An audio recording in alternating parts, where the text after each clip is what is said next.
Good morning. It's that time of day yet again. Time for pre-market pulse.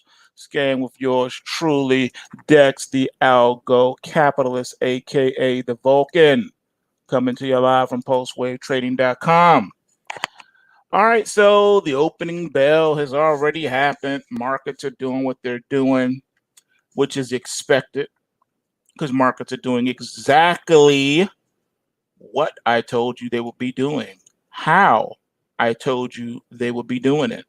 Nothing, and I do repeat again, nothing has changed.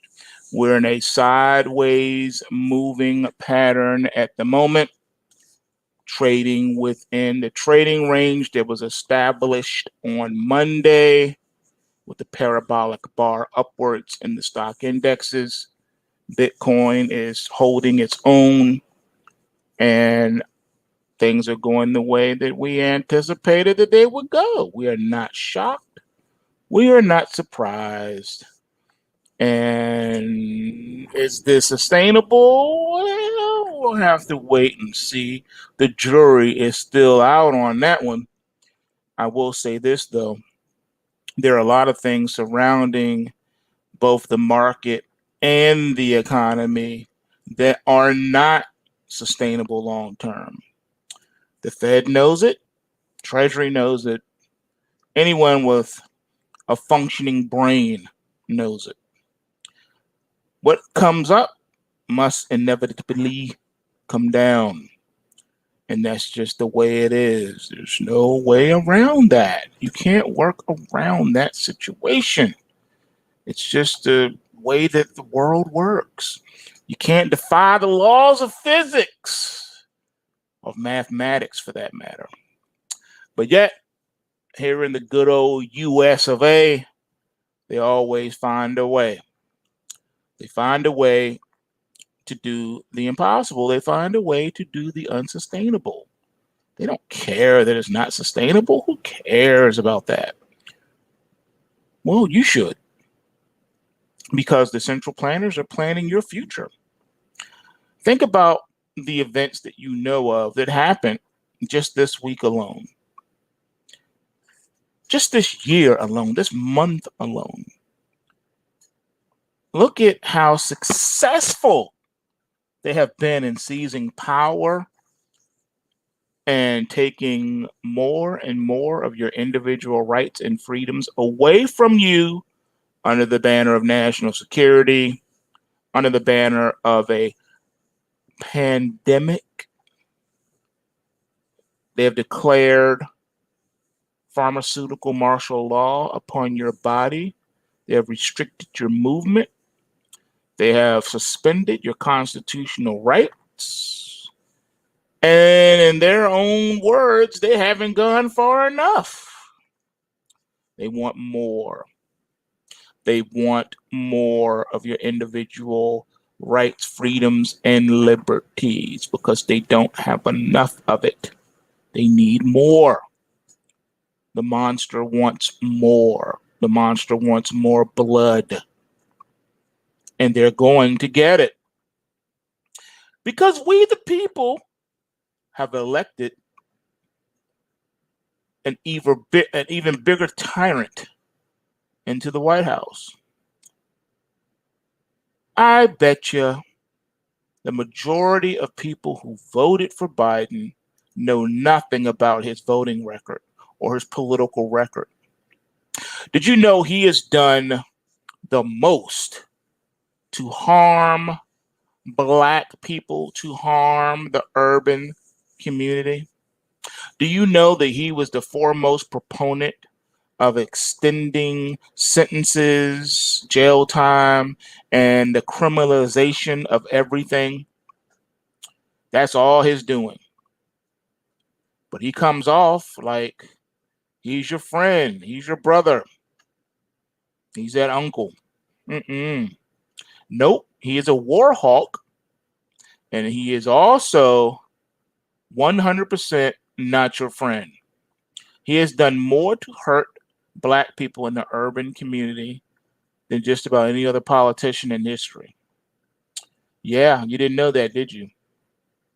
A lot of the legislation that he either sponsored or was behind has done more to harm than to help. And that is the pattern of a politician. You can't look to a politician to solve your problems because a politician is not God.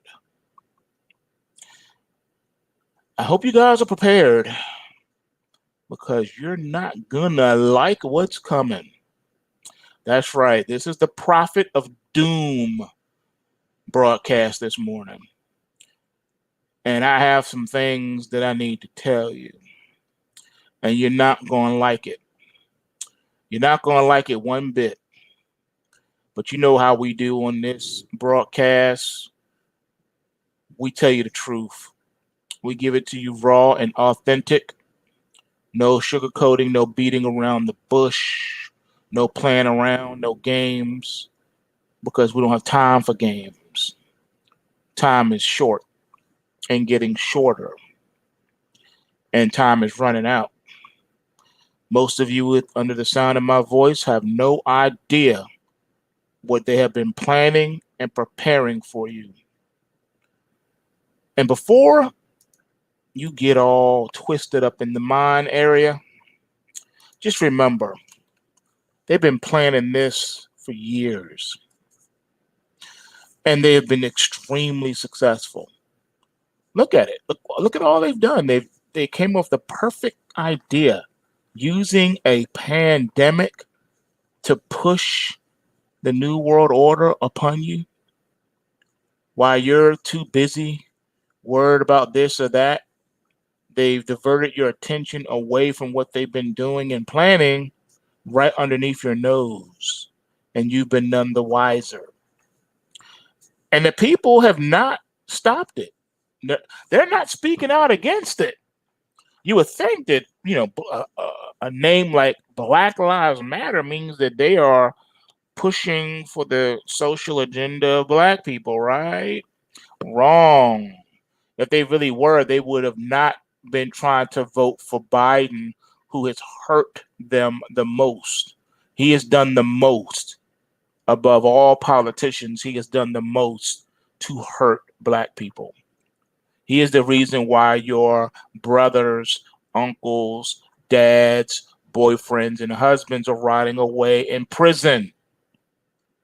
That's on him. That's all his doing. He is the reason that the prison industrial complex exists and is only getting stronger. He is the reason for that.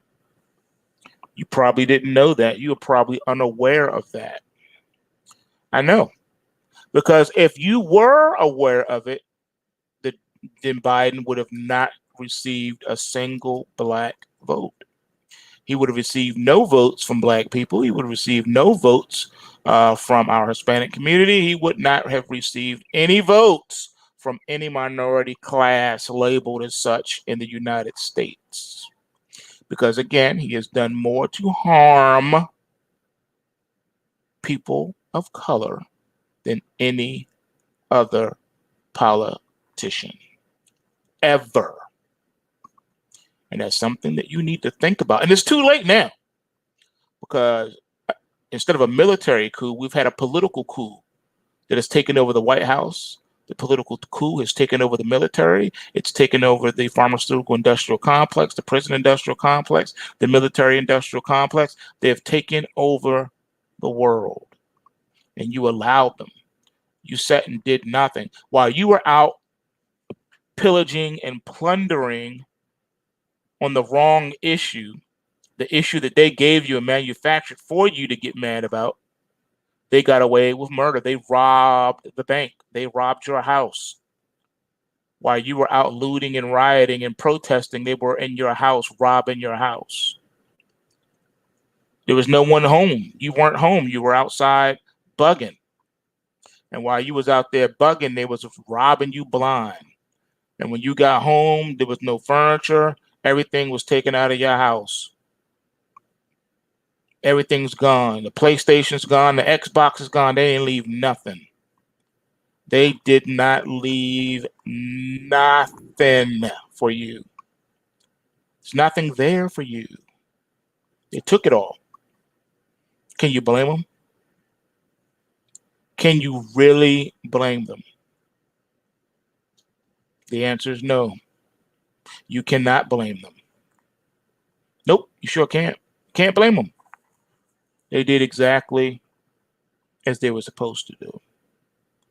However, you, on the other hand, you did not do everything that you were supposed to do. You didn't handle your business. No, you did not. And because you did not handle your business, they are now handling you. And they're doing a very spiffy job of it, if I may say so myself. So let's get into it. Let's take a look at what you have lost during the presidential election. Let's take a look at what you have lost in the midst of the pandemic. Let's take a look at what you've lost when they chose to lock down the world economy. Let's take a look at what you have lost during this process. And they're still not done with you yet. Not until they have you crawling around on your hands and knees, begging them for mercy. That is the plan. And it is working effortlessly. You wouldn't think so, but it is. Yeah, it's going off without a hitch. People will say, oh, no, there's no such thing as any type of conspiracies because, I mean, come on, there's too many people involved. Have you not known about national security? Have you not known about security clearances and oaths of silence? If that was the case, if you're saying that thousands of people can't keep a secret, but the government employs hundreds of thousands of people with security clearances, top secret security clearances, and they're not talking, they will never talk. So don't say that thousands of people can't keep a secret. Thousands of people's livelihood depends on them keeping a secret.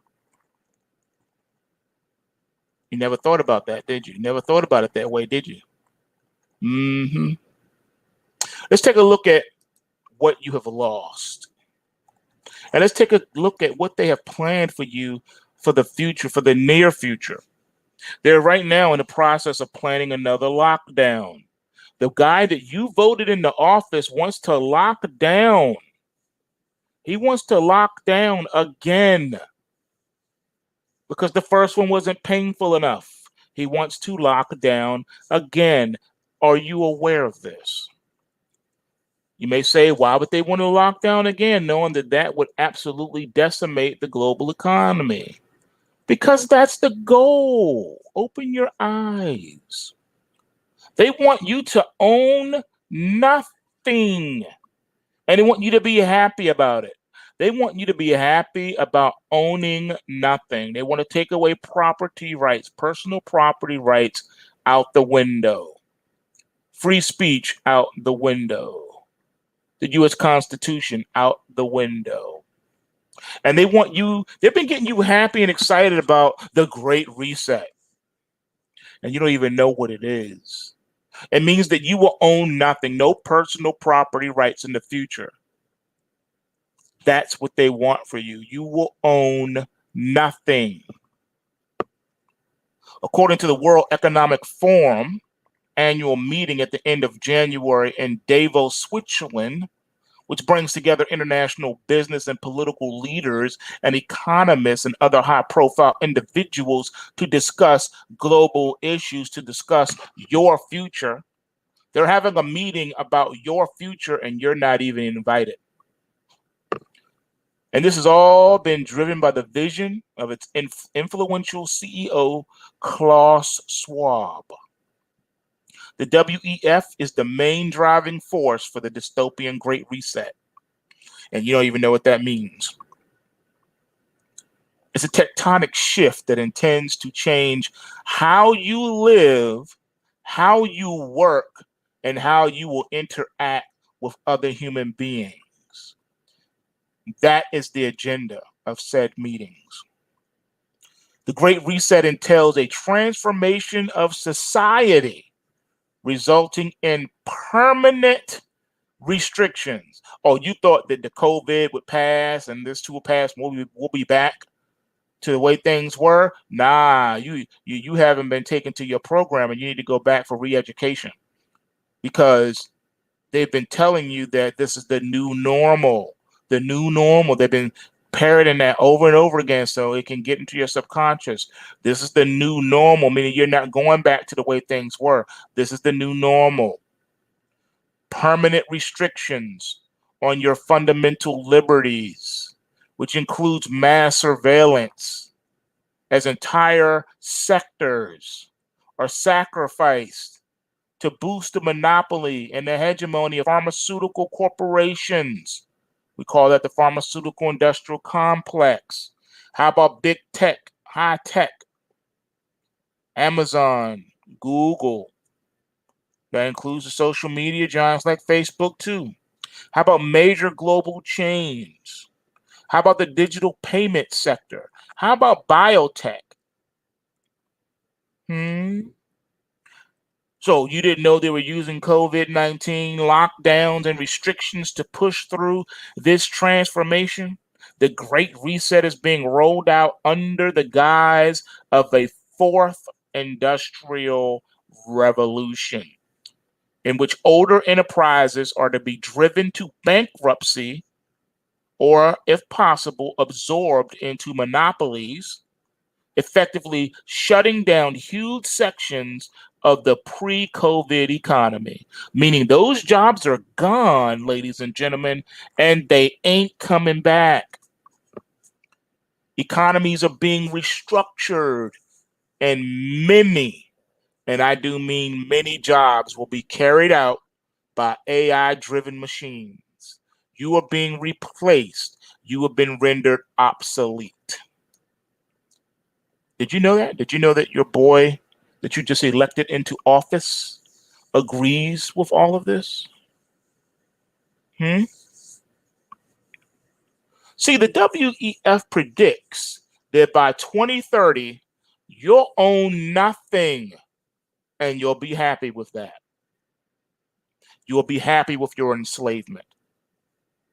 A drone will deliver a product to a household, no doubt ordered online and packaged by a robot in a giant Amazon warehouse. No humans were involved in manufacturing, packaging, or delivering this product, will be the new disclaimer. Rest assured, it is virus and bacteria-free environment in the warehouse, because even in 2030, they will need to keep the fear narrative alive and well, in order to maintain this full spectrum dominance over the entire global population. What about jobs? Yeah, the jobless. And there will be many tens of millions of jobless. They could be placed on some kind of universal basic income and have their debts and bankruptcy on a massive scale, which is the deliberate result of these lockdowns and restrictions. They'll have all that written off. Oh, but it's not free. It'll be written off in return for handing their assets to the state, or more precisely, the financial institutions helping to drive the Great Reset, the new normal, the new world order, the one world government, one world religion. It's here, and it's about to be fully installed. You see, the WEF says that the public will rent everything they require, stripping the right of ownership under the guise of sustainable consumption and saving the planet. You will own nothing. Of course, the tiny elite who rolled out this Great Reset will own everything. Everything. Including you. That's right. You will love your slavery.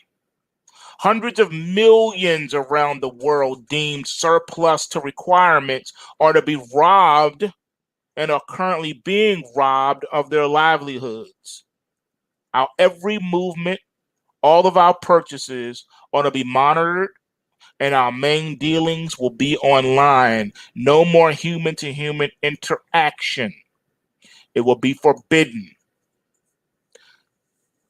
because they'll say that you run the risk of infecting someone or being infected. So you need to understand no more human activity. You see, the plan for individual citizens could reflect the strategy to be applied to nation states. So you roll it out incrementally. This little place over here, this little place over there, and before long, entire continents are locked all the way down. No human interaction will be allowed. For instance, the World Bank Group president, David Malpass, has stated that poor countries will be, quote unquote, helped to get back on their feet after the virus lockdowns that have been implemented. They destroy you, then they come in and pick up the pieces. Come on now. This quote unquote help will be on condition that neoliberal reforms and the undermining of public services are implemented and become further embedded. Embedded means a part of the new normal, a part of the new society.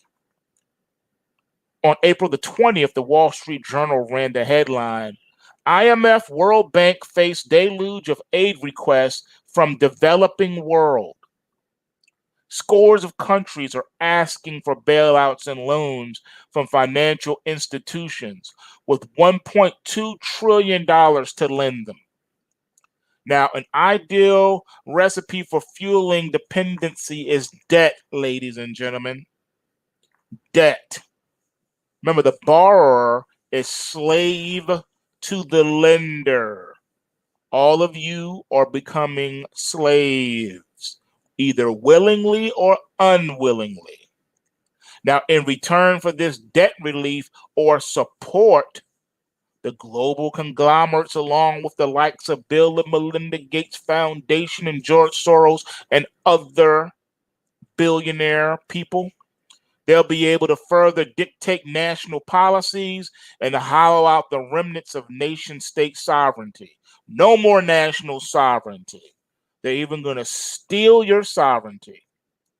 The Great Reset includes farmerless farms being manned by driverless machines, monitored by drones, and doused with chemicals to produce commodity crops from patented GM seeds for industrial biomatter to be processed and constituted into something resembling food.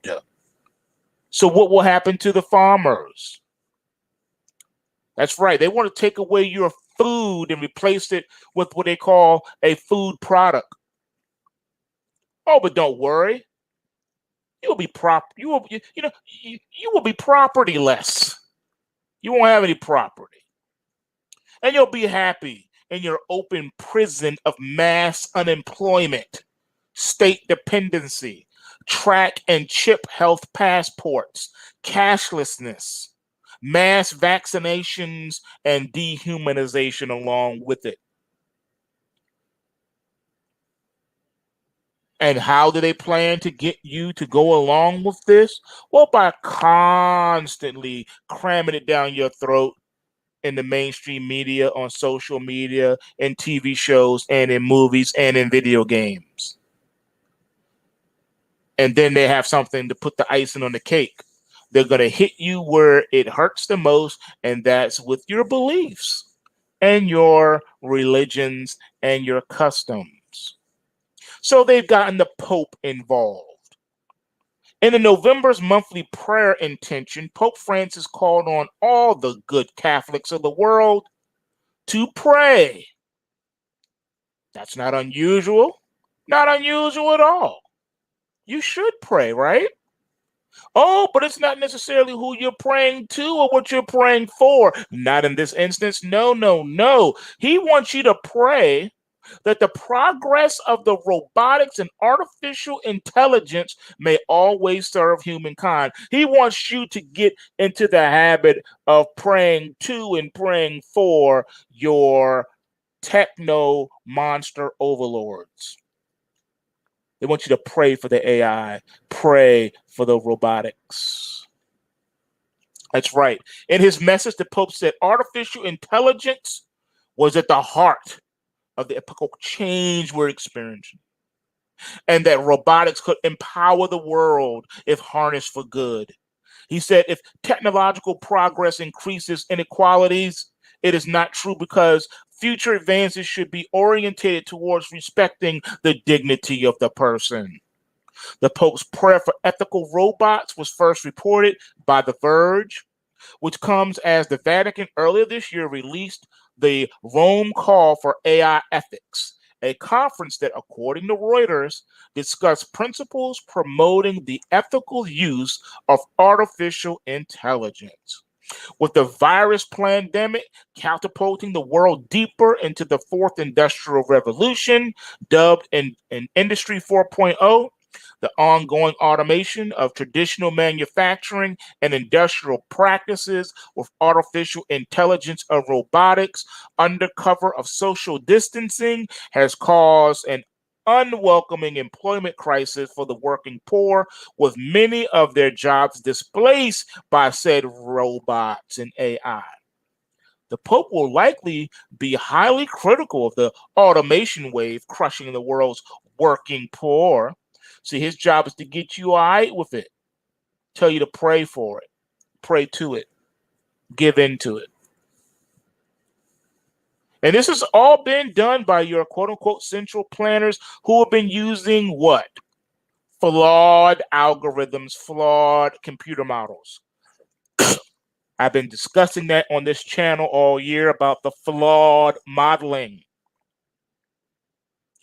and the failure of these predictive models, the breaking down of these models. See, when these dudes in the ivory tower cook up these ideas, they're never held to the consequences. They're never held accountable.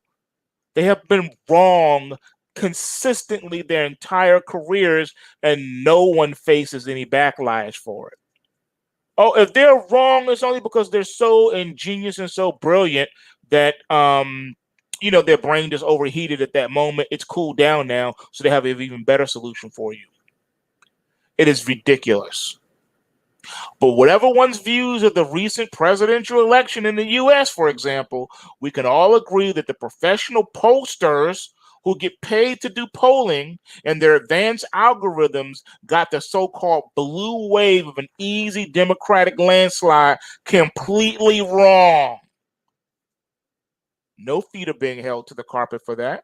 They're not facing any ramifications and repercussions of that. Whether predicting viral death rates from the COVID or predicting political elections or using flawed algorithms to predict the GDP growth or budgets or tax revenues or market direction, the experts and their analytics have been consistently poor, consistently wrong in mapping out the near future. You want to know why? Because no man holds the future. God holds the future. Man can't know the future. It is impossible because he's not God and he's not omniscient, no matter how many times he tells himself he is. You see, the World Bank, for example, is projecting global GDP to increase next year by 4%, despite the obvious damage the COVID lockdowns have already done to the global economies. The same World Bank has also confessed to a global debt tally. I hope you're sitting down with your cup of coffee. The global debt tally is now in excess of $260 trillion. This means global debt to GDP is now greater than 3-1, which makes such growth projections openly comical. That doesn't stop them, though. That doesn't stop them. You can't stop the central bank from doing what it want to do. What about them central banks who print money out of thin air to buy unwanted sovereign debts that they too are projecting miraculous solutions to otherwise staggering debt problems based on, you know what, creating more debt. So the answer to fix the debt is to create more debt. And how will this debt be paid? Oh, that's easy, with money created by a mouse click at a central bank near you. They just pull that out of the air too. Seems a little bit too good to be true for the economic future, doesn't it? Well, check this out. You know I always got the goods for you. Let's take a look closer at their track record. And again, their feet are never held to the fire. They're never held accountable. Ever. Ever. The U.S. Fed's track record for forecasting recessions is 0 and 10. But that has never stopped them from making inaccurate and contradictory projections, which resemble a kind of open madness. And it's being allowed. No one is allowed to say anything. No one's allowed to check them. When has the Fed been wrong? Well, check this first quote out. You will never see another financial crisis in your lifetime, unquote. That was a quote from Janet Yellen in the spring of 2018. How about this quote? I do worry that we could have another financial crisis. That is another quote from the same Janet Yellen in the fall of 2018. She contradicted herself in the same year. In the spring, she said, nope, you will. She said, you will never. That was an emphatic statement. You will never. She didn't say, well, I don't think we will know. She said, you will never see another financial crisis in your lifetime. And then in the same year, in the fall, she comes back and says, I do worry that, we could have another financial crisis. And then yet again, it doesn't stop there. How about this quote? There's no reason to think that this bullish cycle can't continue for quite some time, effectively, indefinitely. That is a quote from your Jerome Powell in 2018. And then he comes back in 2019 and says, the U.S. is on an unsustainable fiscal path. There is no hiding from it. You see how they contradict themselves so easily, and they never bat an eye or blush, and no one calls them to the carpet for it. Now, with several COVID-19 vaccines reportedly just around the corner, it gets better, ladies and gentlemen, because now Ticketmaster will be verifying concert fans' vaccination statuses or whether they've been tested negative for the coronavirus within the last 24 to 72-hour window, according to Billboard. Yes, ladies and gentlemen, get ready for your immunity passports. It's in your future. The plan is very simple, but they claim it's still in the development phase. But it will employ three-pronged approach. First, the Ticketmaster digital app, third-party health status providers such as Clear Health Pass or IBM's Digital Health Pass, and testing vaccine distribution providers such as CVS Minute Clinic and LabCorp. See, this is already in place, ladies and gentlemen. Here's how it would work once they roll it out. After purchasing a ticket for a concert, fans would need to verify that they have already been vaccinated, which would provide approximately 1 year of COVID protection. Really? Or you would have to prove that you've tested negative for coronavirus approximately 24 to 72 hours prior to the concert. The length of coverage a test would provide would be governed by regional health authorities. If attendees of a Friday night concert had to be tested 48 hours in advance, most could start the testing process the day before the event. If it was a 24-hour window, most people would likely be tested the same day of the event at a lab or a health clinic. Now, once the test was complete, the fan would instruct the lab to deliver the results to their health pass company like Clear or IBM. If the tests were negative or the fan was vaccinated, the health pass company would verify the attendee's COVID-19 status to Ticketmaster, which would then issue the fan the credentials needed to access the event. If a fan tested positive or didn't take a test to verify their status, they would not be granted access to the event, according to Billboard. That's right, ladies and gentlemen. Such screening services will be in heavy demand for multiple applications such as air travel, employment verification, and theme park entry. We're already seeing many third-party healthcare providers prepare to handle the vetting, whether that is getting a vaccine, taking a test, or other methods of review and approval, which could then be linked via a digital ticket so everyone entering the event is verified according to Billboard. Yes, and ladies and gentlemen, the immunity passport is really a bad term. Just say immunity identification. All right. So your current identification is not going to matter anymore. It's going to be replaced by the immunity passport, which is going to be the new gateway to everything. Mark my words, on this day, Friday the 13th of 2020, you will need an immunity passport in the near future to do anything. This here will be the incubator process, the little pilot program that ushers in the mark of the beast. Get ready for it. You won't be able to get a job without the immunity passport. You won't be able to eat because no grocery store is going to allow you in without the immunity passport. You won't be able to buy anything without the immunity passport because the immunity passport is going to be attached to your digital identity. Even if the owner of the store wanted to let you come in, you wouldn't be able to buy anything because all of the scanners out leading outside of the building is going to be retrofitted with this new technology. It has to approve you to go in and shop and approve you to buy anything. You're not going to be able to do anything without the immunity passport.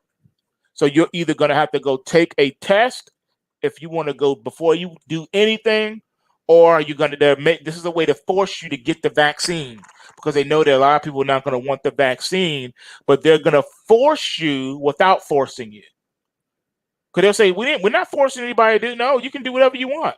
No, you can't, because you won't be able to do anything. You won't be able to renew your driver's license without the identification. Everything's going to be attached to this immunity passport. They got you. See, they figured out a way around it. They're 10 steps ahead of you. They know that majority of the people are never going to give in and go and get no vaccine. They know that. So what do? They make it so that you don't have a choice. Oh, you don't have to do it. You ain't got to get no vaccine. But then how are you going to eat and where are you going to shop? You won't be able to do anything. You be like, oh, well, I can just shop online because I don't have to. You don't have to be in person there. Oh no, you don't get it. They already ahead of you. You won't be able to shop online either, because guess what? They're going to be outfitted with the same technology. If you don't have that passport, your thing is not going to go through. Your sale won't go through. You're going to need the immunity passport to do anything. So they're forcing you. They say eventually you will give in. Eventually you'll break down and you'll join the Borg. Eventually you will break down and you will get the immunity passport, because you're gonna be sick and tired of having roadblocks thrown up every which way. Won't be able to eat. Won't be able to buy or sell anything without the immunity passport. And you'll say, what does that have to do with online shopping? It has nothing to do with online shopping. It has to do with control. It's going to have to do with control. Because remember, the whole digital currency that is coming your way is meant for them to track and control you. If you don't allow them and give them access and permission to track and control you, then you're going to be locked out of society. You're going to be locked out of everything. You won't be able to enter into government buildings. And before long, you won't be able to enter into any building. You won't even be able to get an appointment to see your doctor after a while without an immunity passport, because you can't get in the building. They're going to have security at every building in the future. Every building will have security. Every building, not just government buildings. Every building will have a immunity passport access. If it's not a physical human being security guard, it'll be a robot or some type of AI or something. It's going to be digital access. You need to understand this, people. digital checkout, digital currency, digital everything, and everything's going to be connected with the identity passport. So after a while, it's going to become impossible for you to live without it. Now I know you say, "Oh, I can just go to the local center and take and get a COVID test real quick." You figure but you'll have to do that. It will become impractical because you'll need to do that in order to get into certain places, and then other places will be fully automated digital, and just getting a certificate that says I've taken the test won't be good enough. It won't be good enough in most places after a while. When it starts off, you'll be able to still go and do what you do now. But after a while, when the whole infrastructure is finally laid out and built out, it's going to be 100% digital everywhere. And just going to a place where you can get a test is not going to be good enough, because that all the testing center is going to be is just one step in the process to getting the immunity passport. The final step in the process of obtaining an immunity passport will be getting the actual vaccination. And you'll have to do it every year.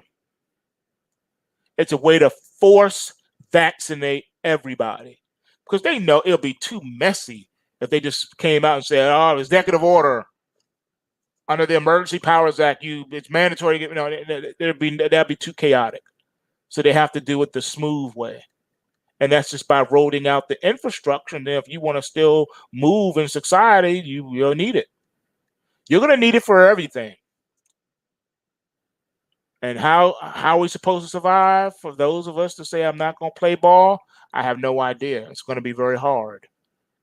It'll be possible, but it's going to be very hard. It's going to be very hard. But you know what else is very hard? For the United States to start off its fiscal 2021 with its largest October budget deficit on record. You guys were asking me, "Dex, what happened to the Rocktober?" The Rocktober took a different path this year. Instead of the market being a Rocktober, we had it in a different way. We had it in our economy.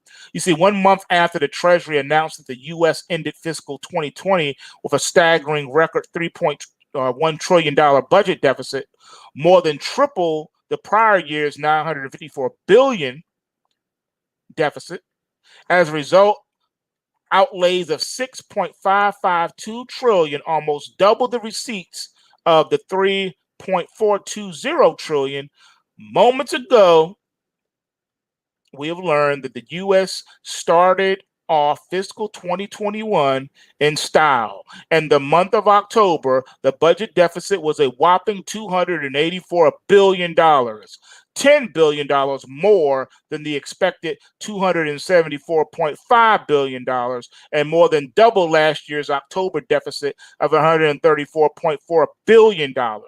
This was also the biggest October deficit in U.S. history.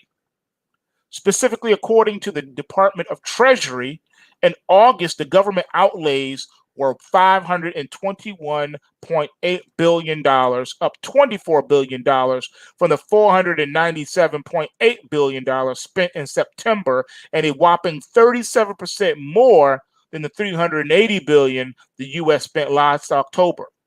Now, while receipts shrank from $373.2 billion received in September to $237.7 billion, and down 3.2% from the $245.5 billion received last October, the question of why anyone still pays taxes in a time of helicopter money when the Fed simply purchases whatever debt the Treasury issues remains.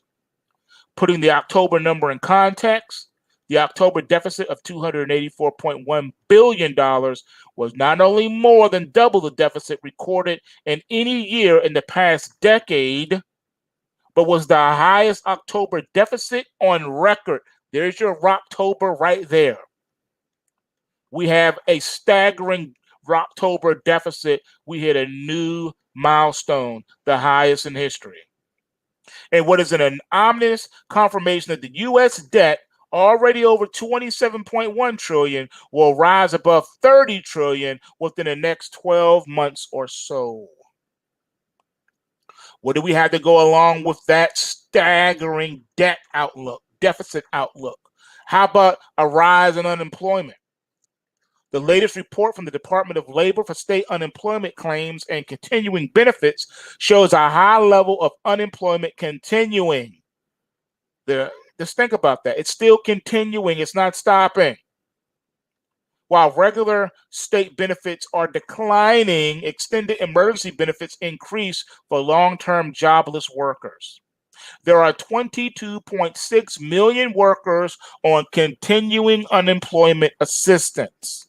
This level of continuing unemployment is 22 times the level of 1 million a year ago.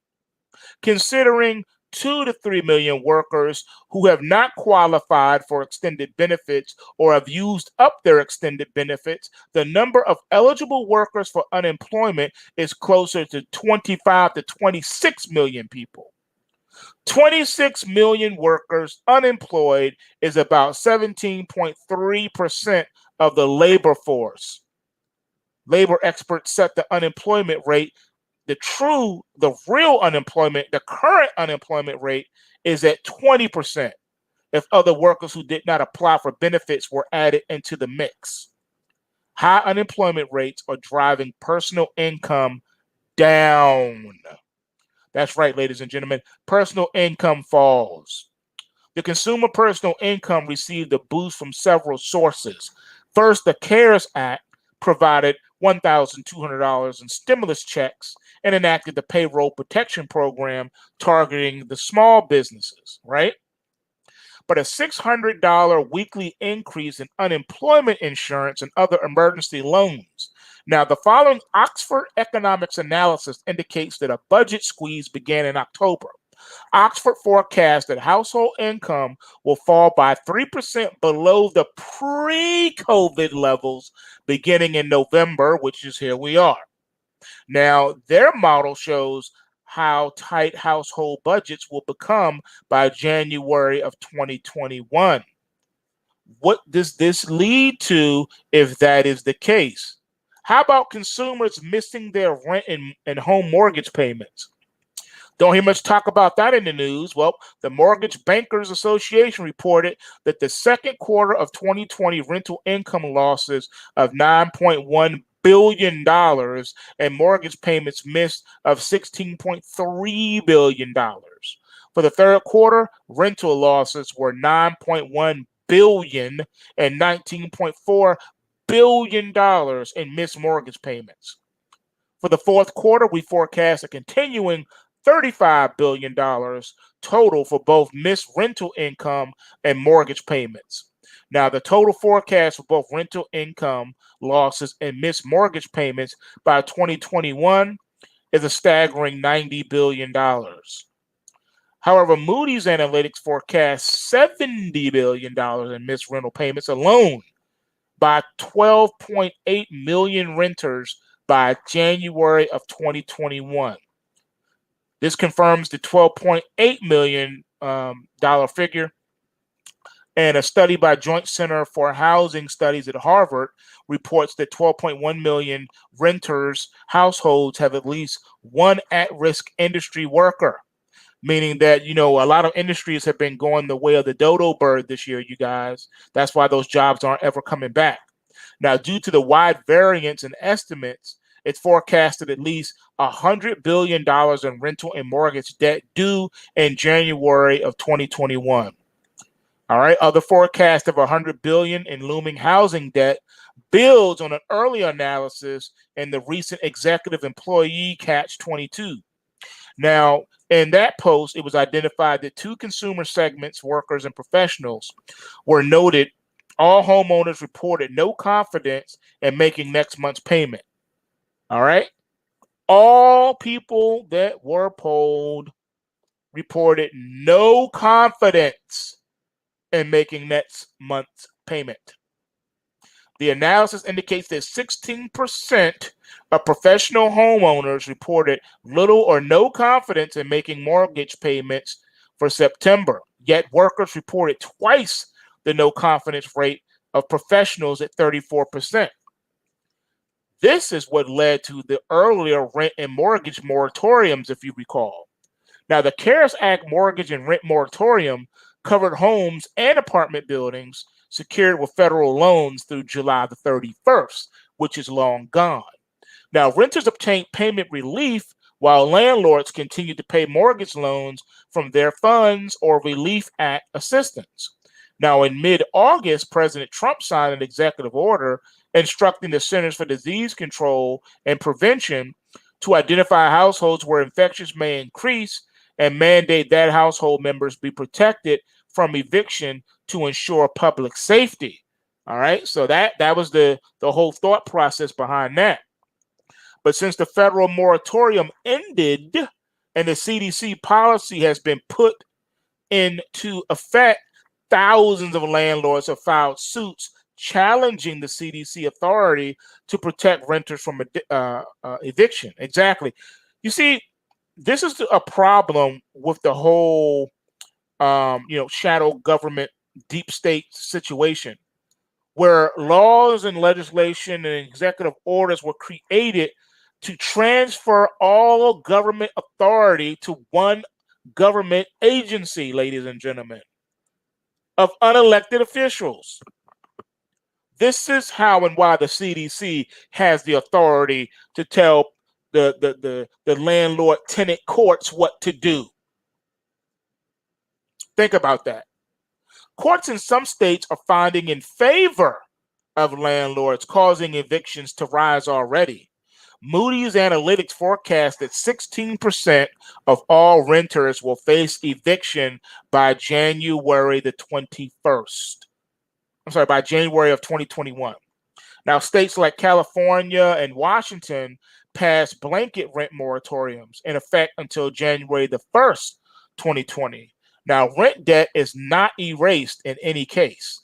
The California moratorium calls for landlords to receive 25% of the debt balance in January and 50% in February, followed by 25% increments to zero. With no stimulus assistance to renters and distressed homeowners, housing debt will likely continue to soar. Ladies and gentlemen, this is still showing you that the corpse is still stinking up the basement. The corpse was never removed from the basement. The housing financial crisis of 2008, that's right, it was a housing crisis. They like to say financial crisis, but it was really a housing crisis.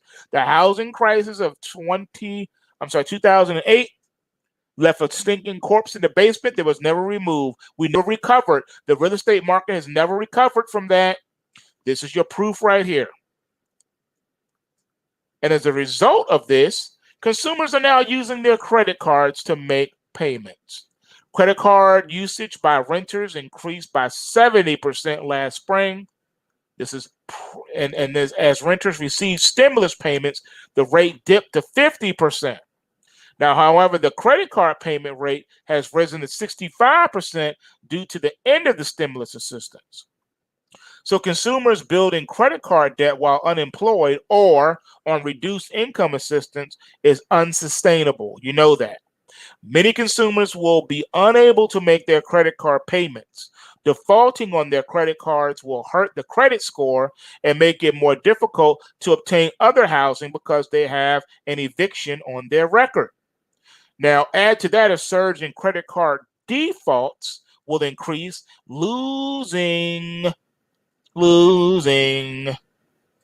creating more losses for credit cards, ensuing banks as well. Now, today, missed rent payments forces millions of small business landlords to fall behind in their mortgage payments because they don't own their properties free and clear.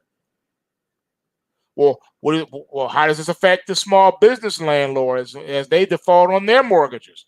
Well, when renters miss payments, their landlords must continue to pay the mortgage on their buildings. Property corporations with access to low-interest bank loans or bond markets will have a cushion during the rent loss period. However, Many small business landlords are financially stressed and strapped for cash. All right, no liquidity.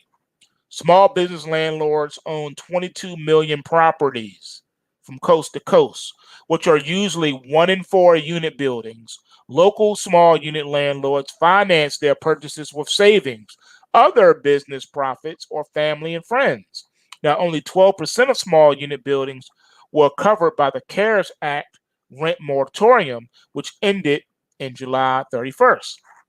So some small business landlords have taken action to evict their tenants. They don't have a choice. Facing a cash flow crunch, anxious small business landlords applied for CARES Act businesses emergency loans to mitigate their income loss. But the Turner Center for Housing Innovation at UC Berkeley survey of small business landlords found that 40% of owners are not confident they can pay operating costs over the next few months. So small business landlords may evict tenants to find a paying renter. However, by the first quarter of 2021, there are likely to be millions of people evicted or with poor credit. So finding another paying rent tenant could be problematic as well. Now, small business landlords facing declining income and poor prospects for new paying tenants will likely default on their mortgage. There is likely to be a surge in multi-unit buildings for sale, causing a decline in multi-unit building construction. Now, I have a prediction when it comes to this commercial real estate situation. I think that they're going to have to go into the MLS and use the old tricks of the business, meaning instead of putting all these properties on the market, flooding the market with these sales, which will drive down their prices, they don't have a choice. They're going to have to leave off of the MLS at least 90% of all properties.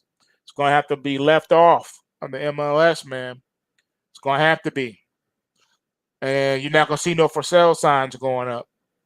They're going to have to make it look like it ain't that bad. They're going to have to manipulate the MLS. They don't have a choice. They don't have a choice. They do it with residential properties all the time, leaving off a lot. Matter of fact, during the 2008 crisis, there was a lot of properties up on the MLS, but the MLS only represented maybe 90 to 95% of all properties that were available. They kept back a percentage of that because they didn't want to totally collapse the housing market. So get ready for that too. So what about residential homeowners defaulting on their mortgage? Well, homeowners enter into forbearance plans with their lenders to avoid these penalties and fees when they are likely to be delinquent on their payments. Black Knight reports there are 3 million mortgages currently in forbearance as of October the 31st. Now, this forbearance rate is 10 times the 300,000 mortgages in forbearance in February of 2020. Most of these mortgages are approaching their 6-month renewal date from last March and April. Homeowners can apply for a 6-month renewal under the CARES Act. However, there's always a caveat in there somewhere. After March of 2021, the forbearance period ends, and homeowners must begin paying their balance owed while continuing monthly payments. So I want you guys to just think about this for a quick second. Do you really believe that people are going to be able to come up with thousands of dollars in addition? If you're already struggling paying your mortgage and you're $10,000 behind on your mortgage, and now you have to start paying your mortgage plus a percentage of the arrearages, that right there in itself is going to add a whole nother wave of foreclosures. 80% of present forbearance payers have applied for a 6-month extension. With unemployment increasing and lockdowns forecast to be imminent, there may be an increase in the number of forbearance plans. Now, other homeowners who don't qualify for forbearance are delinquent in making their payments, period. Mortgage delinquencies outside of forbearances are up by 107% year to date as of October. Now, by the end of the first quarter of 2021, defaults are likely to rise significantly. So then how is this going to affect consumer spending? I'm glad you asked. A perfect economic storm, ladies and gentlemen, is gathering strength from the health, social, and financial forces we have identified thus far this morning. The coronavirus continues to penetrate all facets of American life, driving uncertainty in the economy for the unforeseen future. Now, until we have a national virus containment program implemented, until the pandemic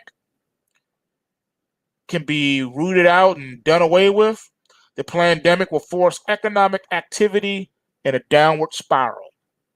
Without a stimulus package from Congress, millions of unemployment workers, renters, and small businesses will struggle.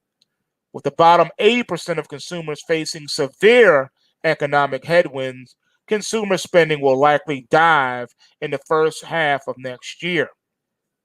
That is something to be prepared for. You got to prepare for that. I don't know how people are doing it, because when the new Xbox and PlayStation pre-order thing went out, they both sold out in minutes. In minutes. So for investors, this is the time to prepare for a possible severe economic storm coming this winter. Winter is coming. Okay? Some people have observed that we have a pause now, giving us time to prepare for an economic whirlwind. While things are still okay and not yet catastrophic, now is the time to get ready for it. The relative calm we feel in the markets right now isn't the end of the storm. It's just the eye of the storm. It may seem like there is no storm at all, yet the worst is yet to come. The worst is what? Yet to come. It's not over. It ain't over yet. It ain't over. All right? It ain't over. I've showed you guys mad charts showing you how and when and why that is not over. It ain't over. All right? It ain't over. You got to recognize. You got to recognize.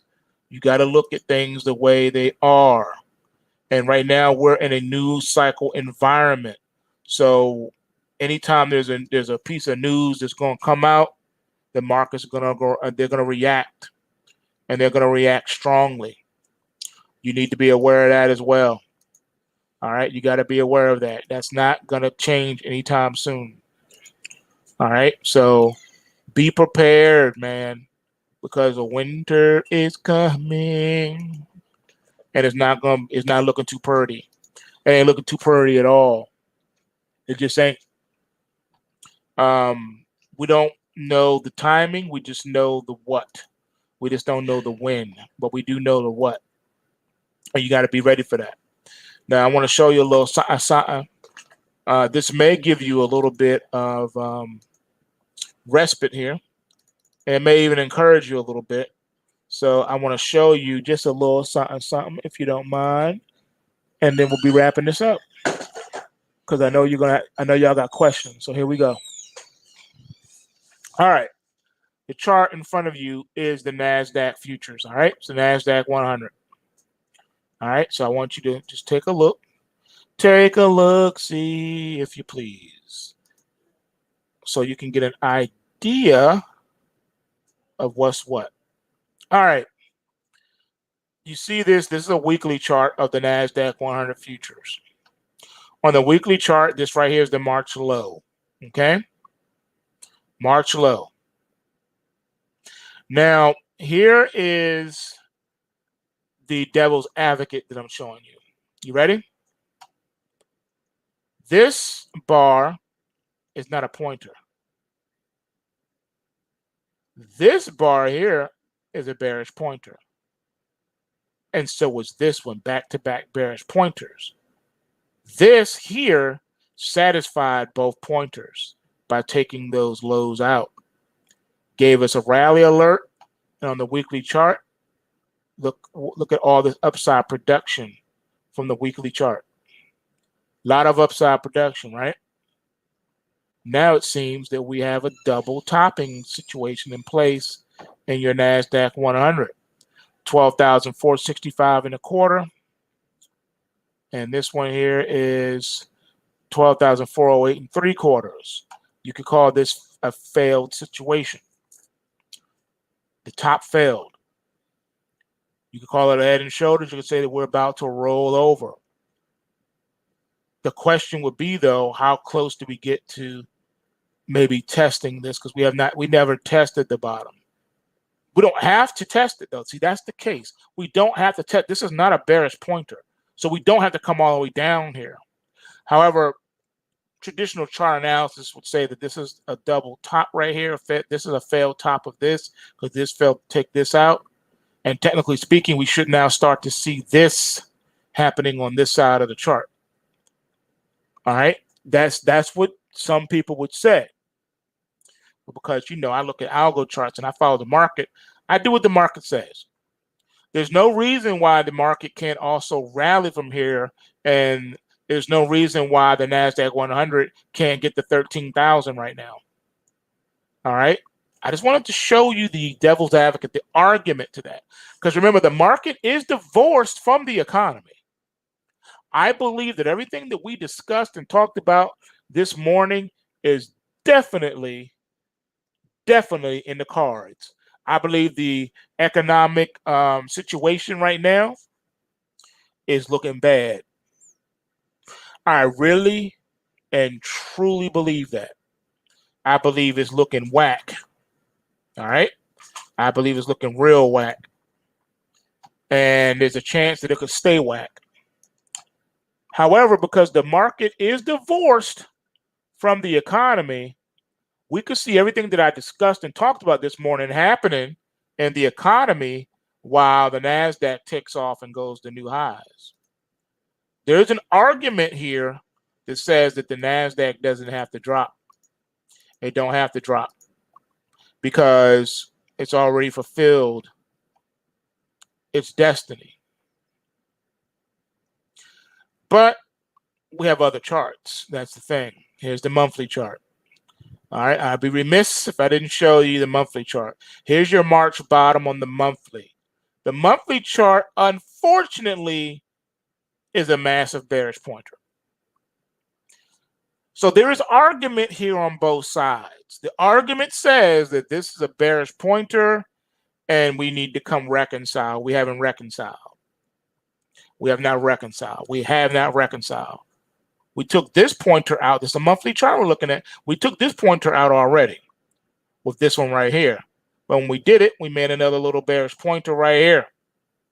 One could make an argument that the Nasdaq 100 is going to pull back to a range of between 6,628 and 3/4 and 5,820. That is our support range if a pullback were to occur. On your monthly chart, you don't see anything bearish on the chart with the exception of the bearish pointer here and here. That's what you see. So the argument could be made on both accounts. On the weekly chart, we don't necessarily have to do anything. On the monthly chart, there's an argument that says, hey, not so fast, you need to pull back and you need to test these supports that were never really tested. Right? So I had to show you both sides, all right, so of the argument, because we talked about some doom for the economy, but what does that have to do with the markets? Because they're not together, they're divorced. All right, so here's your Dow now, right? Show you your Dow. All right, here's the weekly chart on your Dow. Same situation. This is not a bearish pointer of the March low. This was a bearish pointer, and so is this. This bar is satisfied to taking out of these two bars, so your March lows on the weekly chart have been satisfied. Now, we never came down here and tested the lows, but the pointers part, the parts are done, so we don't have to drop below this. Even if we do come down and test, we don't have to take it out for the test to be successful. We can come down to here. We can come down to here. Any type of significant correction would suffice, because we really haven't had one. On the weekly chart, you're good as far as the March lows are concerned on your Dow. But what about the monthly chart? Yet again, here we go, taking a look at the monthly. What does the monthly have to say to us on the March lows for the Dow? Let's take a look. All right. All right, here's your March lows on your Dow. Unfortunately, there is a bearish pointer there. Ignore this gap, because on this particular contract, continuous contract, it is a September continuous. So you would have rolled over and it would have created this gap. So you can make an argument that this market coming down in March, all it did was close the gap from the contract rollover months between these two right here, technically speaking. But it's still a bearish pointer that has not been tested or reconciled, meaning that you gotta break it, you gotta take the low out. So you can make an argument either way. Now, as far as toppage, let's see, this one here was 29,362. This one here is 29,543 on the spike high, but not that close. Then over here we got a high of 29,180. So this failed on this account and this account. So we didn't do it. But then the funny thing is that so far this month we have taken out this, and this. So you can make an argument on the monthly chart that the Dow has taken out the previous highs. And it even did so far. If the market were to close like where it is right now, then you can make an argument that these two tops have been violated. And then the next month would determine where we go from here. So there's arguments for both sides. There's arguments for both sides. If you look at the monthly chart, there's an argument to be made that this is a bearish pointer on the Dow Futures and the Nasdaq Futures that needs to be reconciled. There is a strong argument on the monthly chart for that. However, though, if you look at the weekly charts on both of these, that you don't have that argument. The only argument you can argue on the weekly chart is that we've not had a significant corrective pullback of at least anywhere from 38.2 or 50% retracement. At least a 38 to 50% retracement has not happened. Has not happened from these highs. See what I'm saying? So right now, the ball is up in the air as to what we do and where we go. You can make arguments on both sides. You can say, nope, we're about to go higher on the daily chart with the Dow because Monday's bar was a bullish pointer, right? All right, and we came in today with a crash alert on your Dow, but we got no rhythm. We got no rhythm on the short Dow, short S&P, or short Russell for today. We had no crash alert on the Nasdaq though. The markets are doing what I told you. They're respecting the trading range. Each bar is an inside bar. You're just trading inside of this bar. We have not broken out of this bar. We're just moving sideways, and this could continue for a couple of weeks, technically speaking, when you got these parabolic bars like this. All right, this is a pretty significant bar. You have to go back some time to try to find a bar of equal significance, and it's hard to do. And even if you do, you find that the markets do tend to trade within that range for a minute. Here's a good parabolic bar. And you can see, if you look at the body of the bar, you can go out at least 2 weeks. You can go out at least 2 weeks, right? So you got 1, 2, 3, 4, 5, 6, 7, 8, 9, 10, that's 2 weeks right there. 11, 12, 13, 14, 15. Okay, so it took, the market stayed within the range 15 days. The market moved sideways for 15 days, almost 3 weeks. All right, almost 3 weeks. 21 days is 3 weeks, almost 3 weeks before it got out of the pattern and then came up and broke out. But then look what it did. It came right back down into the range with a spike low that created another bearish pointer. This is October the 3rd of 2019. This here is August the 6th of 2019. So you can make an argument that, technically speaking, the market didn't go anywhere for months, because you came right back down in here for months. That's crazy, right? It's crazy. So anything goes right now. Like literally anything goes right now. So again, you can make arguments on both sides and be right. Everyone has a valid point. You can make an argument that markets are going to go down. You can make a market argument that no, the markets are about to go up. Each argument has its own validity to it. There's definitely some validity to it. We can't say either way, oh, well, this one's right and this one's wrong, because they both make great arguments. Great arguments. Only thing we got to go on at this point is just watch and see, right? That's all we can do. All we can do is watch and see. We don't know. We do not know. We don't know what we don't know. And that's my point. We don't know what we don't know. So until we know what it is that we don't know, we can only go by what the market tells us each and every day. So that's really my whole point in saying all of this, is that we just have to take what the market gives us each day.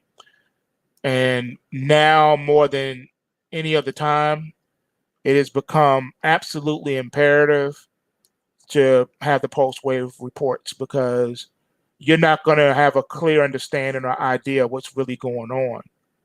All right, I don't even know. That's why I designed the system. You know what I'm saying? So that's where I come to rely on right now. I really can't rely on anything else. I have to rely on that. You know what I mean? So PulseWaveTrading.com, man. Y'all know what it is, man. You know what it is. Y'all need to get on over there and get ready, get set up, so that you won't miss these extraordinary moves that are coming. I told you in last night's video, I'm expecting tremendous volatility and price fluctuations in the near future. I don't think there's any way around it. Based on what we know, based on what we've seen, there's really no way around it. It's gonna happen, and it is happening, and there's just no way around it. So you'd be better off at least being put on the right side of the market, or having some type of hope. You know what I mean? So with that being said, man, I hope you guys have a great weekend. You know, take time to decompress. That's what I do. I don't watch news on the weekends. I relax and I chill with the family. I don't work. I'm not in the lab. I don't do none of that on the weekend. I just don't, because that's my time to spend time with the wife and kids and watch good movies and play some video games, you know, that kind of thing. You got to, man. You got to, because life is too short. Okay? Life is way too short. So with that being said, man, you know what it is. Bulls make money, bears make money, and pigs get slaughtered. So remember to take what you can and give nothing back. Smash that like button for me, and I'm out. Peace.